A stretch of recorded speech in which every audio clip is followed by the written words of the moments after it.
Tarascon, Verles-les-Fontaines, Vitrolles, entre deux pilotes du même club. On s'accroche un petit peu malheureusement. Et c'est finalement le 88, Nicolas Liotier, qui va se qualifier pour les demi-finales du Pinovis. Allez, on peut encourager ce concurrent, s'il vous plaît. Ouais, 74, Pablo Jacquino. Alors que pendant ce temps, les pupilles ont pris la piste en main avec les pupilles garçons, premier quart de finale. En tête, Axel Strini, deuxième place, Mathias Régnier, le numéro le numéro 33 des Belles Mirabeau, la troisième place, elle est pour Tarascon, Thibault Lançon. Sur sa piste, il y a Loris Bolivar, Maxoufi, Esteban Heres pour une place en demi-finale. Le dernier, Esteban Heres, qui n'a pas forcément pris l'extérieur et reste à la 5e place. Finaliste la semaine dernière, il sera quart de finaliste aujourd'hui. Axel Strini se qualifie pour les demi-finales.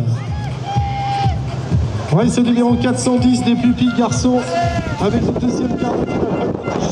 Le pilote de Frontignan devrait pas trop mal placé, d'ailleurs en tête devant Melvin Frémont, normalement le pilote de Tarascon à la deuxième place, Jules Chambon est troisième, quatrième place pour le numéro 73, c'est Adrien Marquer, le pilote de Bugéville. La 5e place est pour Noah Martinez, le numéro 09, il les a. Oh, chute du leader, Fabio Tichy de Frontignan, qui a chuté dans le 3e virage, et on se retrouve dans le dernier virage avec le Tarasconnais en tête, Melvin Frémont, mais Jules Chambon ne lâche rien pour le club de Carpentras à la première position devant Melvin Frémont. Le club de Bugéville, deux derniers quarts de finale du matin, avec de suite les pupilles garçons, Noé Pladou, Victor Agosti, un duel à venir bien sûr pour la première position. Victor Agosti a pris les meilleurs, Noé Pladou est dans la roue, ils étaient la semaine dernière sur le podium au Pays des Rimbaud tous les deux. Ils sont ensemble dans ce quart de finale à Tarascon, la 3e pêche pour Sacha Roberge, le pilote de Vitrolles, la 4e position.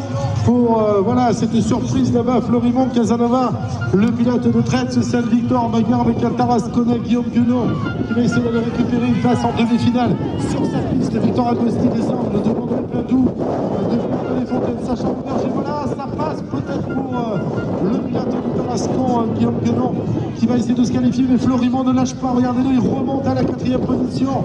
Ça se joue entre Traite, c'est celle Victor Agosti, Noé Pladou et bien sûr Sacha Roberge. Voilà, dernier quart de finale aujourd'hui, à ce matin pour Marius Berger, exceptionnel aujourd'hui à côté de normalement Roméo Dumas et Kélian Spinelli. Malgré leur chute, ils sont parvenus à se qualifier en quart de finale, tant mieux pour eux. Roméo Dumas 1, Marius Berger 2, Kylian Rey 3 et enfin Kélian Spinelli pour la 4e position. C'est dur là-bas pour Carpentras et les Angles avec Loris Silol et bien sûr le numéro 58 Clément Lejean, le dernier virage pour Raymond Dumas. Attention, on sort le pied pour Marius Berger, on va quand même en demi-finale entre Roméo, Marius, Kylian et le pilote de Caille-sur-Mer, Kélian Spinelli.